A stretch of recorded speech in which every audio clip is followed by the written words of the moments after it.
Shalom kuri wowe uje ku gicaniro cyitwa Senga Ubohoke gikorera kuri YouTube. Imana y'amahoro iguhe umugisha. Aha niho ducisha ubutumwa bwiza, tukacisha ubusobanuro bw'inzozi, amasengesho atandukanye n'ijambo ry'Imana, ariko ritari inyuguti ahubwo ijambo ry'amahishurirwa, aho ushobora guhishurirwa ibyo utaruzi biciye mu mwuka w'Imana yaduhaye uba muri twe. Imana amahoro iguhe umugisha.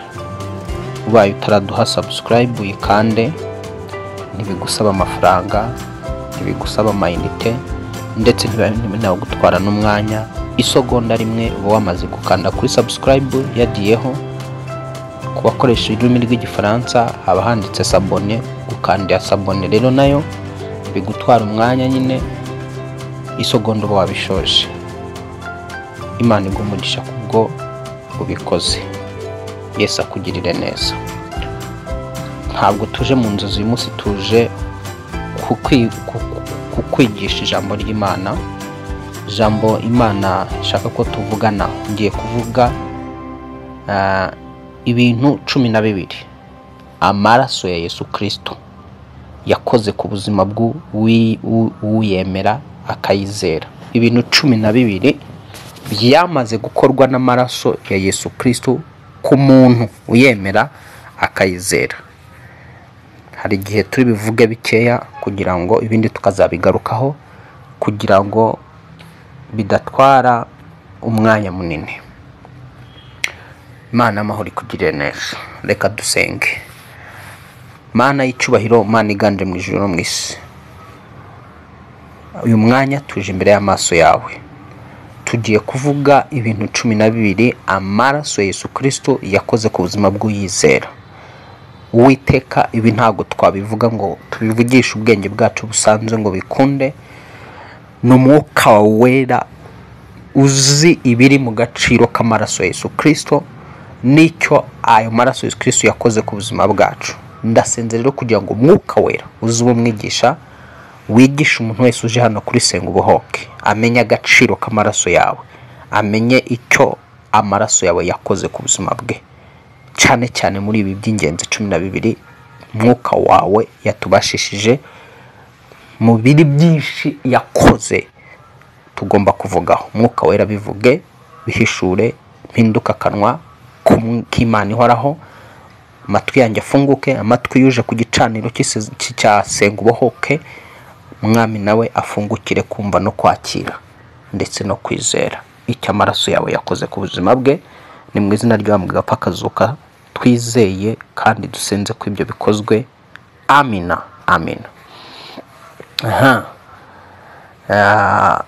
Rero Nyagasani nanone aguha umugisha ngo wahe ikaze rero, kazi yo kugira ngo usobanukirwe, umenye icyo amaraso ya Yesu Kristo yakoze ku buzima bwawe. Icyambere rero, reka tubanze dusome ibyanditswe byera. Ibyanditswe byera, Yohana wa mbere igice cya mbere n'umurongo wa 7. Yohana wa mbere igice cya mbere umurongo wa 7. Mu bintu 7 cyangwa turavuga 12, ntago tubivuge 7, biraterwa n'umwanya nuko tube tubona umwanya uri kugenda, ariko reka tuvuge ku cyambere amaraso Yesu Kristo yakoze ku buzima bwawe n'ubwanjye. Icyo turakibona mu butumwa bwiza bwanditswe na Yohana, ubutumwa bwiza bwanditswe na Yohana igice cyaho cya mbere n'umurongo waho wa 7. Handitse ngo, Yohana wa mbere igice cya mbere n'umurongo waho wa 7, ngo ariko rero iyo tugendeye mu mucyo nk'uko nayo ari umucyo, tuba dufatanije ubwacu, kandi amaraso ya Yesu umwana wayo atwezaho ibyaha byacu. Reka nsubire muri uyu murongo, ngo ariko rero iyo tugendeye mu mucyo nk'uko nayo ari umucyo, tuba dufatanije ubwacu, kandi amaraso ya Yesu umwana wayo atwezaho ibyaha byose. Nuvuga icyambere amaraso ya Yesu akora ku muntu uyizera, yeza ibyaha bye. Uwizera amaraso Yesu Kristo amwezaho ibyaha bye, ibyo yakoze mbere yuko yinjira muri Yesu, aza muri Yesu, cyangwa ibyo yakoze mbere yuko amenya Yesu, ndetse n'ibyo ashobora kugwamo yaramaze kumenya Yesu. Aya maraso icyo akora ya Yesu amwezaho ibyo byaha. Amaraso ya Yesu afite ubushobozi n'ububasha bwo guhanagura no kweza umutima, akawukuramo ibyaha, bya byaha bigakurwa kuwuyemera akayizera. Wowe rero wizera aya maraso, menya ko muri yo arimwo ububasha, arimwo ubushobozi, arimwo imbaraga zo kukweza, kandi si ukukweza gusa, ahubwo akagutunganya, akakuranduramo kamere n'ububasha n'ubushobozi bwayo. Uyizera rero wizimo kamere yamunaniye, biramusaba kugira ngo yizerere muri aya maraso. Mu gihe usenga uhamagara amaraso ya Yesu Kristo kuguhanaguramo ubwo bubasha bwa kamere babukurimo, kuko kimwe akora ni ukweza umutima w'umuntu, ni ukweza ubugingo bw'umuntu, ni ukurandura, ni ugusenya, ni ukurimbura, ni ugutunganya, ni ukweza de umutima w'umuntu ugasigara wera, bikozwe n'aya maraso ya Yesu Kristo. Wowe rero uyizera, igihe ukirwana na kamere kandi warayezeye, uyizera uyemera, ujye uyakoresha kugira ngo ahanagure kamere y'ibyaha byawe kandi yeze ibyaha byawe. None numara gusaba, biriya ngo musabe muzabwa, numara gusaba ayo maraso wizere ko aguhanaguyemo iyo kamere. Sifa kwa Bwana, kandi wizere ko aguhanaguyemo ibyo byaha. Ijambo rya kabiri rero, tubonye ko amaraso Yesu Kristo atweza ibyaha, akaduhanaguramwo ibicumuro. Ayo maraso Yesu Kristo akatweza ibyaha, akaduhanaguramwo ibicumuro byose, kandi akaba afite ubushobozi bwo kurandura uhereye mu mizi kamere zose ziba ziturimo. Nongere nsubiremo, amaraso Yesu afite ubushobozi bwo kuturanduramo ibyaha uhereye mu mizi y'ibyaha biba biturimo, bikadushiramo biciye muri aya maraso ya Yesu Kristo. Reka tongere dusome Abaheburayo 1:5. Abaheburayo, urwandiko Paulo yandikiye Abaheburayo, urwandiko Paulo yandikiye Abaheburayo igice cya mbere n'umurongo waho wa 5. Naho handitswe ngo, byane Abaheburayo, urwandiko Paulo yandikiye Abaheburayo na Abaheburayo igice cya 13, pardon. Urwandiko Paulo yandikiye Abaheburayo igice cya 13 n'umurongo waho wa 12. Handitswe ngo, Abaheburayo, urwandiko Paulo yandikiye Abaheburayo igice cya 13 umurongo waho wa 12, ngo nicyo cyatumye na Yesu ababarizwa inyuma y'irembo kugira ngo yejeshe abantu amaraso ye. Urumva ko amaraso ya Yesu afite ubushobozi bwo kutweza. Yababarijwe inyuma y'irembo kugira ngo akwejeshe wowe kandi anyejeshe ngewe amaraso ye. Nivuga ngo amaraso ya Yesu rero mu isi y'umwuka wayita nk'amazi meza adusukura kandi akatwuhagiraho ibyaha, akatweza, akadukiza umwanda w'ibyaha. Amaraso Yesu Kristo adukiza umwanda w'ibyaha. Nanone ibyahishuwe igice cya mbere umurongo waho wa 5, ibyahishuwe igice cya mbere umurongo waho wa 5, hakaba handitse ngo, no kuri Yesu Kristo ariwe mugabo wo guhamya, ukiranuka, n'imfura yo kuzuka, utwara abami bo mu isi, udukunda kandi atwejeshaho ibyaha byacu amaraso ye. urumva ko n'uyu murongo ibyahishwe igice cya mbere kuva ku murongo 5 aravuga ngo no kuri Yesu Kristo ari we mugabo wo guhamya ukiranuka w'imfura yo kuzuka utwara abami bo mu isi udukunda kandi watwejeshejeho ibyaha byacu amaraso ye. Nuvuga ngo nta kindi kibasha kutweza kw'ibyaha nta amaraso ya Yesu Kristo.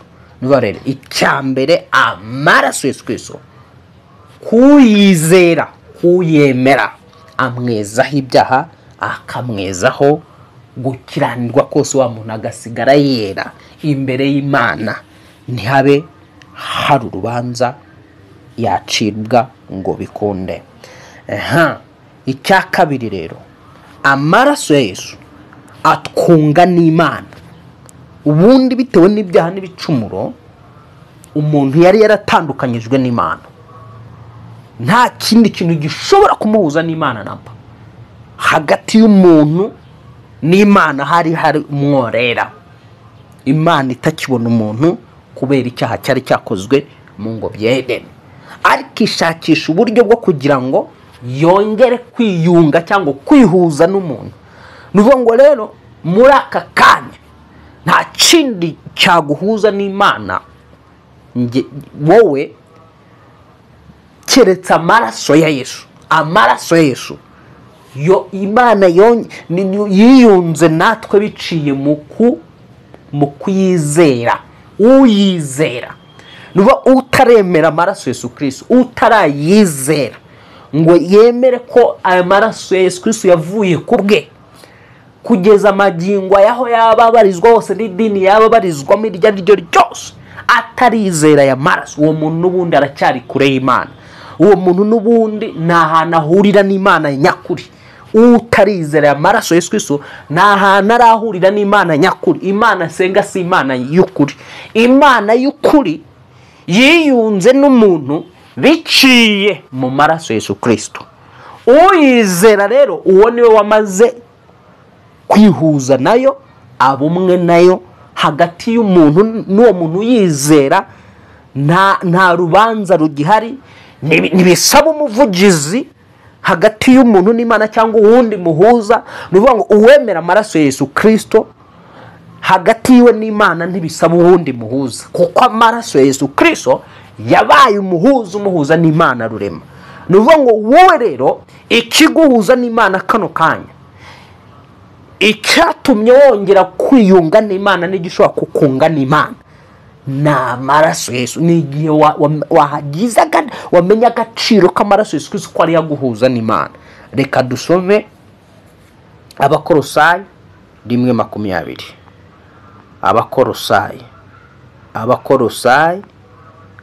Abakolosayi murongo gice cya mbere n'umurongo waho wa 20. 1:20. Ubwo turi ku akamaro k'amaraso ya Yesu Kristo cyangwa ibintu bikomeye amaraso Yesu Kristo yakoze ku bana b'abantu. 1:20 kose hakavuga ngo kandi imaze kuzanisha amahoro amaraso yo ku musaraba we imwiyungisha n'ibintu byose ari byo ku isi cyangwa ibyo mu ijuru. Wumvise iby'uyu murongo ngo kandi imaze kuzanisha amahoro amaraso ye. Kumbe aya maraso Yesu abasha no kuzana amahoro mu buzima bwawe. Ako nta kandi nako ugomba guhishurirwa. Nukuvuga ngo amaraso Yesu Kristo ashobora kuzana amahoro mu buzima bw'umuntu, ashobora kuzana amahoro mu buzima bw'uyabuze, ashobora kuzana amahoro mu rugo ruyabuze igihe rwayizeye rukegera Imana. Amaraso Yesu Kristo ashobora kuzana amahoro mu gihugu atarimo. Amaraso Yesu Kristo ashobora kuzana amahoro mu mutima wayatakaje, kuko ijambo riravuze ngo kandi maze kuzanisha amahoro amaraso yo ku musaraba. Nuvuga ngo aya mahoro yazanywe n'amaraso yamenetse ku musaraba, ngo imwiyungisha n'ibintu byose. Kumbe ntabwo ari wowe gusa Imana yiyunze nawe biciye muri Kristo Yesu, ahubwo no mu bintu byose byongeye guhuzwa n'Imana. Umva shuti mukundwa muri Kristo Yesu, ibintu byose byongeye ngo guhuzwa n'Imana. Reka nkubwire, ibintu byo ku isi nyuma y'uko umuntu akoze icyaha byari byavumwe, ubutaka bwari bwarekuweho umuvumo. Niba bwari bwarekuweho umuvumo rero ni ukuvuga ngo nibiva mu butaka byari byamaze kuvumwa, bisa nkaho byatandukanyijwe n'Imana. Ariko ijambo rivuze ko biciye mu maraso ya Yesu Kristo Imana yiyunze n'ibintu byose, ngo imwungisha n'ibintu byose, ari ibyo mu isi cyangwa ibyo mu ijuru. Bivuga ngo ibyo mu isi byari byaratandukanyijwe n'Imana, kugira ngo rero ibyo mu isi bihuzwe n'iby'ijuru habayeho cyitwa amaraso ya Yesu Kristo. Amaraso ya Yesu Kristo nuvuga ngo yaguhuje n'Imana, akunga n'Imana, ntiyaba ikikubaraho urubanza, ntiyaba ikigufiteho umujinya wo kukurimbura, ntiyaba igifiteho umujinya wo kukwica, biciye mu gaciro k'amaraso Yesu Kristo yamenetse ku buzima bwawe. Zamurira Imana yawe icyubahiro, ubwire ngo Mana warakoze kuko wiyunze nanjye biciye mu maraso Yesu Kristo. Aka kanya ukaba utandimbura, aka kanya ukaba utampindura igicibwa, ahubwo wongeye kwiyunga nanjye biciye muri Yesu Kristo, mu maraso Yesu Kristo. Ndetse si wowe gusa, n'ibintu byose byari byatandukanyijwe n'Imana byongeye guhuzwa n'Imana nanone biciye muri Yesu Kristo.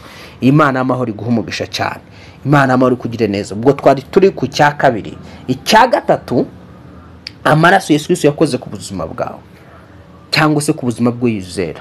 Amaraso Yesu Kristo ahumanura imitima yose iba yahumanyijwe. Mu isi y'umwuka turabizi hari icyo twita uburozi cyangwa amarozi. Mu isi y'umwuka Satani kugira ngo akore bimusaba kugira ngo akoreshe ikitwa uburozi.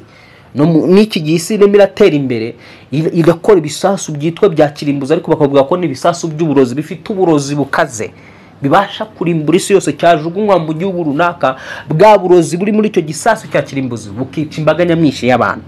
Nuvuga ngo rero sasa ni ibintu bikoperwa mu isi y'umwijima. Mu isi y'umwijima mu gice cya kuzimu hari uburozi buzamurwa bugahumanya imitima y'abantu, bugahumanya ubugingo bw'abantu. Umuntu mu mwuka agahumana, umuntu mu mwuka akangizwa. Amaraso Yesu Kristo rero ashobora guhumanura uwangijwe mu bugingo, ashobora guhumanura uwangijwe mu mutima. Igihe mu isi ya kirozi imyuka abadayimoni yazamutse guhumanya umutima w'umuntu, yamanutse guhumanya ubugingo bw'umuntu, yavuye kuzimije guhumanya intekerezo n'imyumvire, mbega izamuwe no kwangiza uwitwa umwana w'umuntu. Aya maraso ya Yesu Kristo uyizera akayasengeramo abasha kongera guhumanura umutima we n'ubugingo bwe.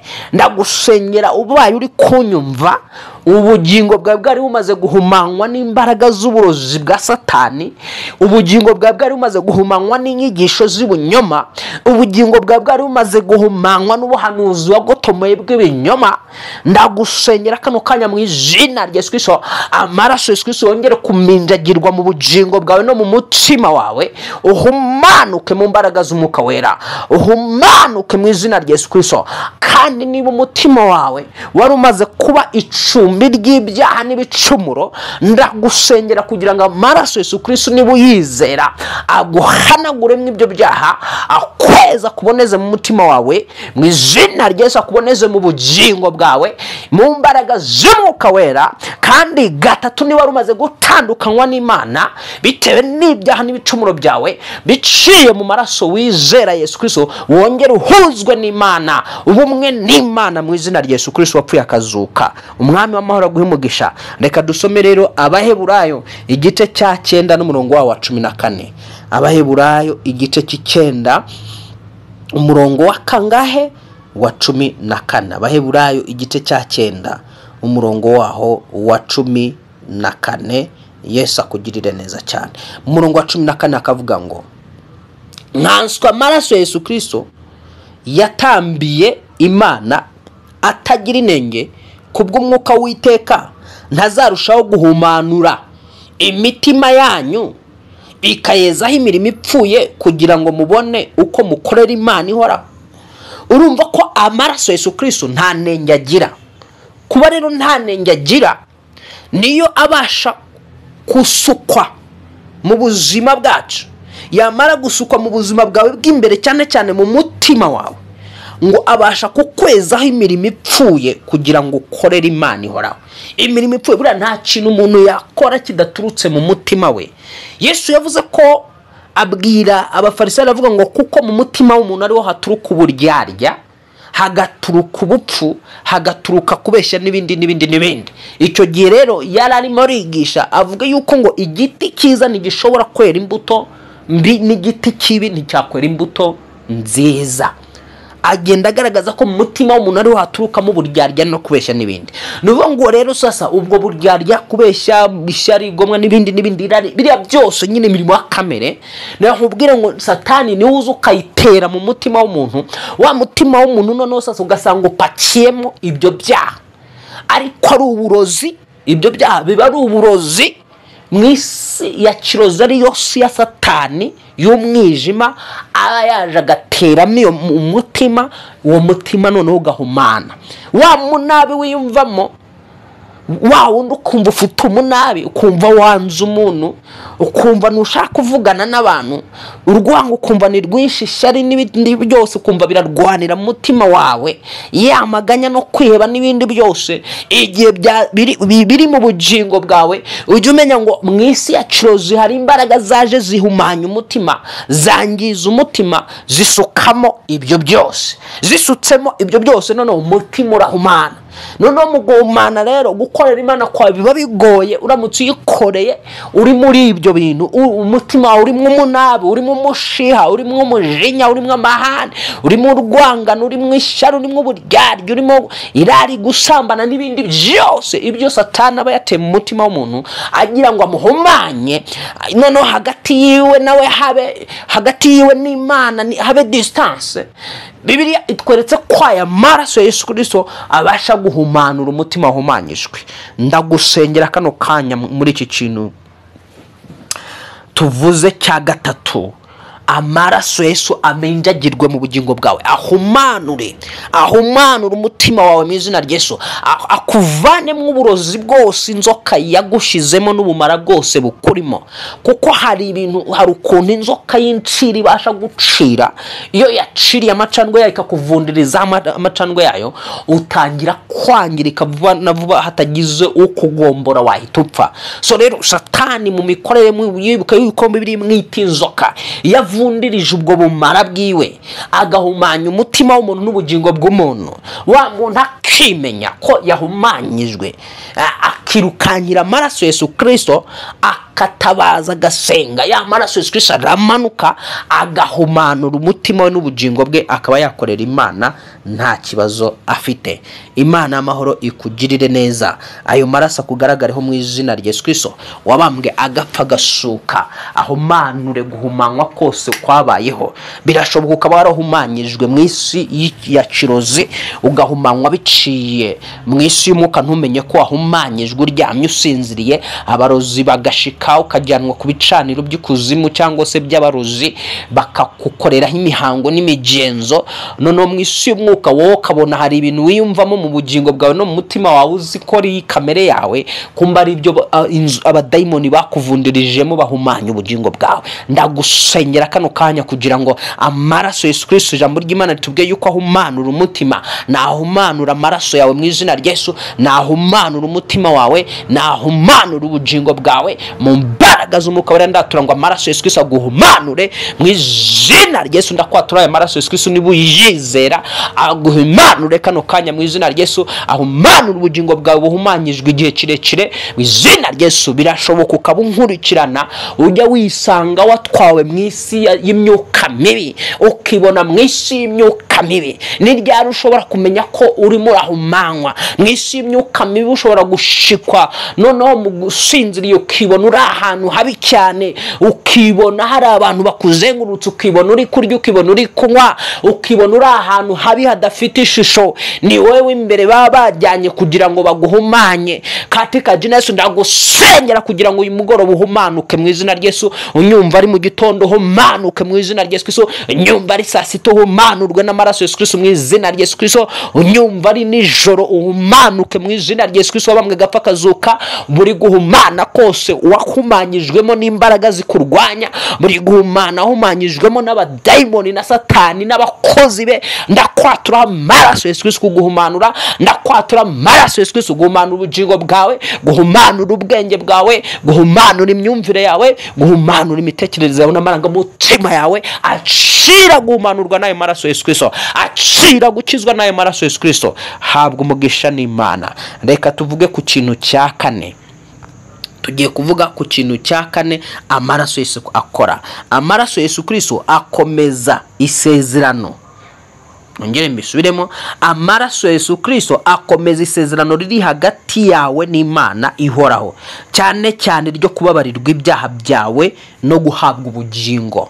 Amaraso Yesu Kristo ni uvuga ngo akomeza isezerano riba riri hagati y'umuntu n'Imana, rya sezerano nyamukuru ryo kubabarirwa ibyaha. Reka nkubwire ko isezerano nyamukuru ryakomejwe n'amaraso Yesu Kristo ari isezerano ryo kubabarirwa ibyaha n'ubugingo buhoraho. Ni ukuvuga ngo rero uwizera Yesu Kristo, biravuga ngo uwizera ni ufite ubugingo. Uwizera nde? Uwizera Yesu Kristo. Ntabwo ari uwizera irindi zina, si uwizera Muhammad, si uwizera ibindi bintu tutazi za nyabingisi, uwizera abakurambere bapfuye ngo yumve ko abakurambere bapfuye bamuvuganira ku Mana base wabo basogokuru biwe. No, ntabwo sogokuru wamwizereramo ngo aguhe ubugingo. Sogokuru wawe wapfuye ntabwo yagusabira imbabazi z'ibyaha wakoze, ntabwo wakwizerera muri Bikira Mariya ngo agusabire imbabazi z'ibyaha wakoze. Reka ku muntu uba watangiye kwizerera muri Bikira Mariya, kumva yuko Bikira Mariya musabye yagenda akamusabira umuhungu we Yesu ngo akamusabira imbabazi z'ibyaha, abawo ngo aba yishutse, aba yayobye. Ni uvuga ngo isezerano ribishyirwa hagati y'umuntu wizera Imana, ryashyizwe hagati yo kubabarirwa ibyaha n'umuntu wizera Imana. Ni isezerano ryitwa amaraso. Ni amaraso Yesu Kristo yamenetse. Aya maraso rero iyo yizeye akubera isezerano, akubera igihamya kikwemeza ko wababariwe ibyaha byawe, ari byo wakoze mbere y'uko umumenya, nibyo ushobora kwisangamo waramumenye. Aya maraso Yesu ni ukuvuga ngo rero ni igihamya cyangwa se ni ashimangira, ni igishimangizo mu isi y'umwuka kihamiriza wowe n'Imana ko wababariwe ibyaha byawe. Kandi kabiri, nyuma yo kubabarirwa ukabura umwana w'ubugingo, mu bacirwa w'iteka nturimo, mu bazacirwa urubanza nturimo. Ku muntu wizeye aya maraso ya Yesu Kristo. Abaheburayo igice cya 9, dusome Abaheburayo igice cya 9 kuva ku murongo waho wa 18. Handitswe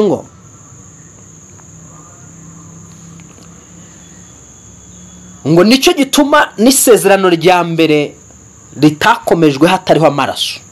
Mose amaze kubwira abantu bose amategeko yose nk'uko yategetswe yose, yenda amaraso y'ibimasa n'ay'ihene n'amazi, nubwo yabw'intama bwazingishijwe inzingo itukura, yenda n'urubingo, nuko abiminjagira ku gitabo cy'amategeko no ku bantu bose. Arababwira ati aya ni amaraso y'isezerano Imana yabategetse. Nuko ihema n'ibintu byose barikoreshagamo nabyo abiminjagiraho amaraso. Kuko ukurikije amategeko, ibintu hafi ya byose byezwa n'amaraso, kandi amaraso atavuye ntihabaho kubabarirwa ibyaha. Urumva ngo amaraso atavuye ntihabaho kubabarirwa ibyaha.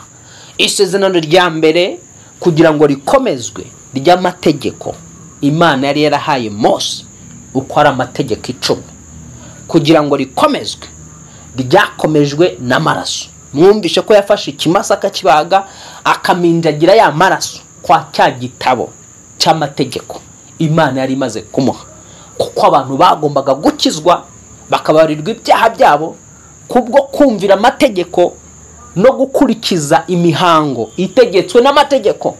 niyo mpamvu mu gihe cya kera wakoraga ibyaha wese byamusabaga kugira ngo azane imfizi y'inka ikimasa, cyangwa se atange inka, cyangwa se atange umukene abasha kuzana inuma. Noneho muri cya cyakozwe akakibabarirwa biciye mu maraso yamenetse y'igitambo yatanze, cyaba inuma cyangwa se inka cyangwa ihene n'ikindi kintu icyo ari cyo cyose. Nivuga ngo rero ijambo rivuze yuko rero hatabashaga kubaho kubabarirwa ibyaha hatamenetse iki? Amaraso.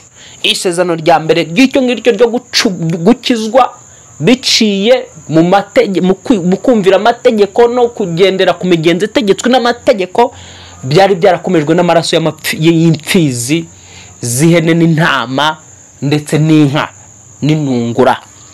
Noneho rero sasa isezerano turimo ryo twita isezerano rishya ryo rikomezwa n'amaraso Yesu Kristo. Uwizerera muri Yesu Kristo nta gitegetswe gutanga igitambo icyo ari cyo cyose cy'itungo rigomba gupfa kubw'ibyaha bye, kuko amaraso Yesu Kristo yahindutse igitambo cyiwe ibihe byose. Noneho aya maraso Yesu Kristo yongera kuba igishimangizo cyangwa se igikomeza rya sezerano ryo kubabarirwa kwawe. Nivuga ngo amaraso Yesu Kristo nivuga ngo yakomeje isezerano ryo kubabarirwa kwanjye. Ni isezerano, ntabwo rero iri sezerano rishobora gukuka, ntabwo rishobora gukurwaho na Satani, rishobora gukurwaho n'umuntu, kuko isezerano, amasezerano yose uko Imana iyatanga yakomejwe n'amaraso y'umwami wacu Yesu. Isi ntibizavaho, ijuru rikavaho, uwizera azabona ayo masezerano. Hari isezerano ryo kubabarirwa ibyaha n'isezerano ry'ubugingo buhoraho ryakomejwe n'aya maraso ya Yesu.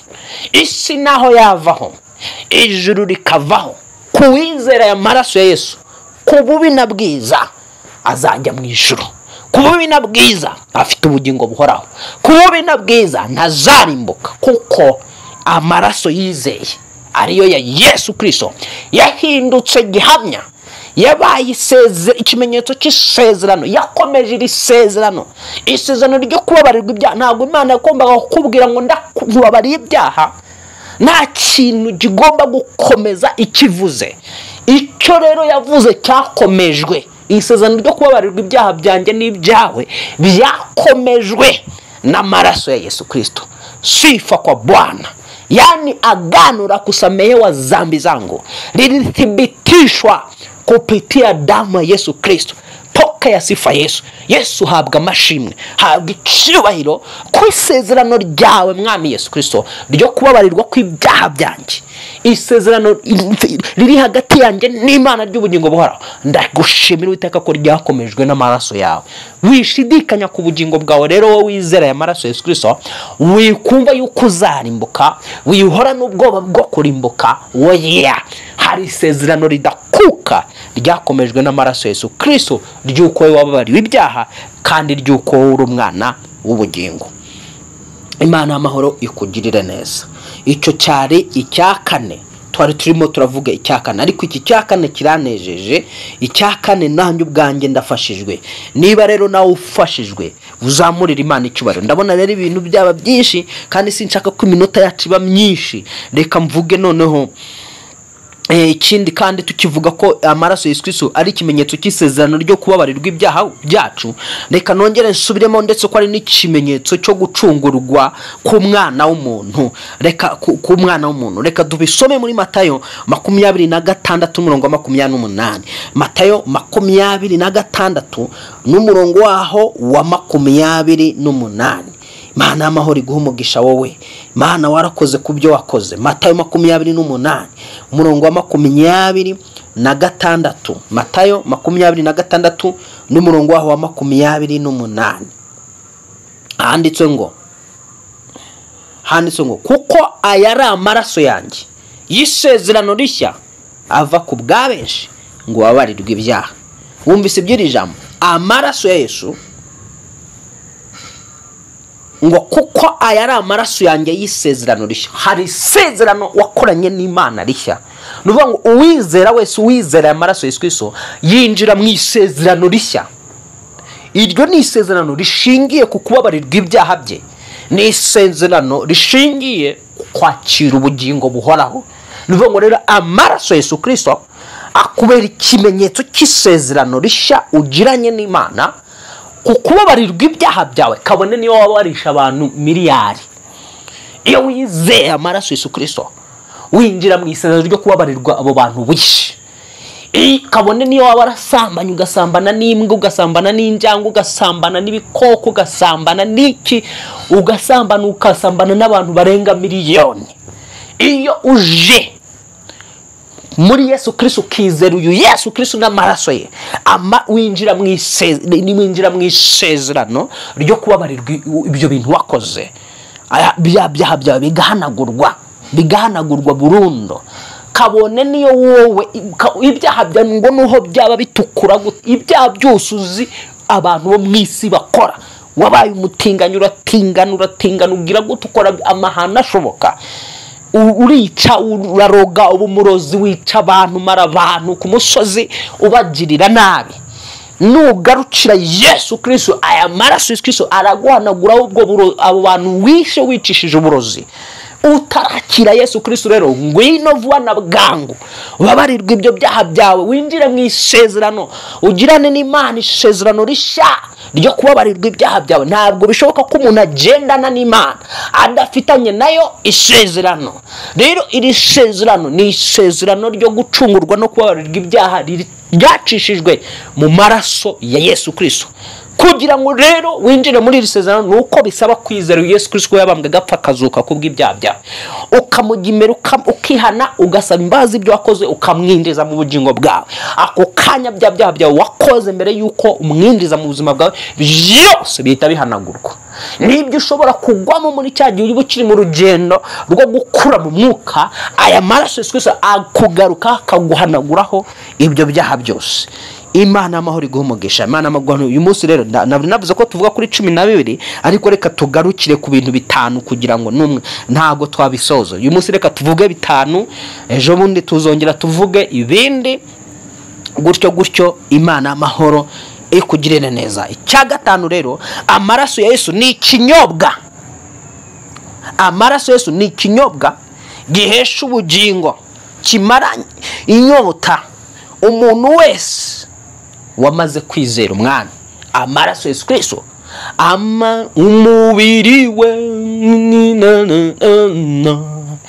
amaraso ye ni kimara nyota, umva ngo araryoha umwami Yesu, umubiri we ni gihaza bose, amaraso ye ni kimara nyota, umva ngo araryoha umwami Yesu, umubiri we ni gihaza bose, amaraso ye ni kimara nyota, umva ngo araryoha. Amaraso ya Yesu Kristo akumara inyota y'ibyaha, akakumaramo inyota y'ibicumuro.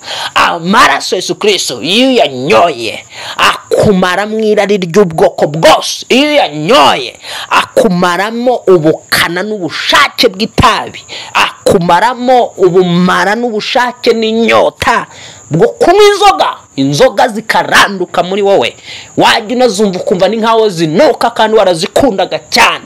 Amaraso Yesu Kristo akumara inyota y'inzoga n'itabi, akumara inyota y'ubusambanyi bwinshi uba warishoyemo, akumaramo inyota ya buri kimwe cyose kiba kiri mu buzima bwawe. Jamurira umwami Yesu cyubahiro. Rero wowe ushaka umuti wo kureka kunywa inzoga, wowe ushaka umuti wo kureka gusambana, urwana no kugira ngo ureke gusambana bikanga, urasambana ukava kuri uyu ukajya kuri uyu, urava kuri uyu ukava kuri uyu, ntubihaga. Hari daimoni winjijwemo kugira ngo ikwicira ubuzima, ikwicira umubereho, ikuzamuramo ubwo bushake n'iryo rari ryo gusambana. Hari daimoni watewemo ikwindizamo uko kunywa itabi n'ubushake bwo kunywa itabi ukeneye kunywa ku maraso Yesu Kristo kugira ngo yice iyo nyota y'itabi, yice iyo nyota y'inzoga, yice iyo nyota y'ibyo byose ubona wirirwamo. Hari amaraso Yesu rero ukeneye kuyanywa akakumara iyo nyota. Reka dusome muri Yohana 6:5-4. Yohana 6:5-4. Yohana, ubutumwa bwiza bwanditswe na Yohana, igice cya 6 umurongo waho wa 54. Reka dusome mu izina rya Yesu. Ngo urya umubiri wanjye akanywa amaraso yanjye aba afite ubugingo buhoraho, nanjye nzamuzura ku munsi w'imperuka. Urya umubiri wanjye akanywa amaraso yanjye, urya umubiri wanjye akanywa amaraso yanjye aba afite ubugingo buhoraho, nanjye nzamuzura ku munsi w'imperuka. Kuko umubiri wanjye ari ibyo kurya by'ukuri n'amaraso yanjye ari ibyo kunywa by'ukuri. Murongo wa 56 akavuga ngo urya umubiri wanjye akanywa amaraso yanjye aguma muri nge, nanjye nguma muri we. Wumvise ko ijambo rivuze ngo kuko umubiri wanjye ari ibyo kurya by'ukuri n'amaraso yanjye ari ibyo kunywa by'ukuri. Amaraso Yesu Kristo nicyo kunywa cy'ukuri, yinjizwa mu mwuka w'imbere, mu bugingo bwawe wewe w'imbere. Simvugana nawe w'umubiri.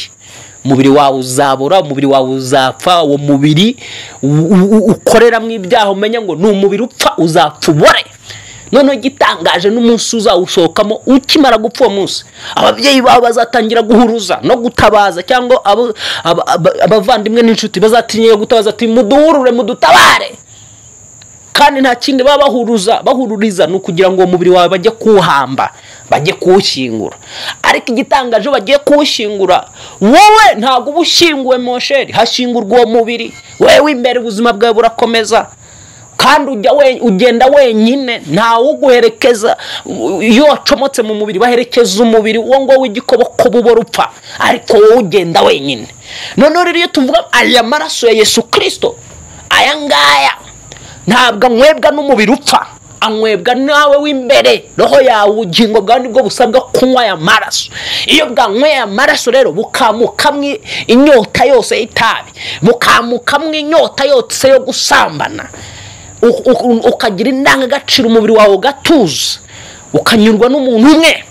Mu izina rya Yesu irari rigushiramo ryo gusambana, ya nyota yo gusambana igakamuka, ya nyota y'itabi gato igashira, nyota yo kurwana no gutongana, mahane n'inzangano n'ibintu umunabi, mushihurwa, kutababarira, uburakari bukabije. Iyo amaraso Yesu Kristo wayanyoye akamuramo iyo nyota y'uburakari, akamuramo iyo nyota y'izo kamere, hanyuma ukabohoka. Ndagusengera mu mbaraga z'umwuka wera, wewe wari waje ku gicaniro, senga ubohoke mu mbaraga z'umwuka wera. Nkihagaze muri uyu murongo wa nyuma, muri iki cya 5 tuvuze cyo kunywa amaraso ya Yesu Kristo, ndasengera uyu muntu ngo wizere amaraso Yesu Kristo ariko yaragisambana, yarakinywa itabi. Aya maraso Yesu Kristo amumanuke mu by'ukuri, amukoropemo, ayanywe, ayagotomere kano kanya, amukamuremo inyota yo gusambana, izina rya Yesu Kristo yo kunywa inzoga, amukamuremo inyota y'ibyaha byose n'iminwa ya kamere y'umujinya, amahane, amatiku n'inzangano. Aya maraso Yesu Kristo nakunyanyagizwemo mu bugingo, ubohoke ube muzima, bohoke ube muzima, bohoke ube muzima, bohoke ube muzima. Sekiria holi ya pata sakra babali oborede zekiria, ndakwatura kubohorwa n'aya maraso Yesu Kristo, akwirukanemo daimoni yo gusambana, ndakwirukanamo daimoni yo gusambana mu izina rya Yesu, ndakwirukanamo daimoni y'inzoga mu izina rya Yesu, daimoni y'itabi, daimoni y'amahane, daimoni y'amatiko, daimoni y'urwango, daimoni yo kutababarira, daimoni y'ishyari, daimoni y'uburyarya, daimoni kwa jina la Yesu, madaimoni y'ubwoko bwose atandukanye yarari muri wowe, yamaze gukereya kamere mu izina rya Yesu. Sasa iyo nyota y'izo kamere ikabidacika, amaraso Yesu Kristo guhanduremo inyota ya kamere mu izina rya Yesu. Acira kubohorwa n'aya maraso Yesu Kristo, acira yanywe mu izina rya Yesu, yanywe mu mwuka wawe, yanywe mu bugingo bwawe, akumaremo inyota y'ibyaha mu izina rya Yesu. Wakire kubohorwa n'amaraso, wakire kugubwa neza. Yesu aguha umugisha, Yesu akudengere. Tugarukiye ku cya gatanu, tuzongera ejo bundi tuvuge ibindi bitanu. Tubonye tubikomeje byatwara hafi isaha yose, tuzakomeza ubutaha. Umwami Yesu aguha umugisha. Tuvuze bitanu, tuzagaruka muri episode yindi ya kabiri yo kuvuga ibindi bisigaye. Yesu akugirire neza. Utarakanda subscribe, turagusaba kugira ngo ukande subscribe. Nta mega bigutwara, nta mafaranga bigutwara. Ufashijwe n'ibi twigishije, bisangiza abandi mu bana mu magroupe ya WhatsApp, kugira ngo abantu bamenye agaciro k'amaraso Yesu Kristo kandi bizere umwami ari benshi. Yesu akugirire neza, Yesu aguha umugisha. Shalom shalom, naho ubutaha.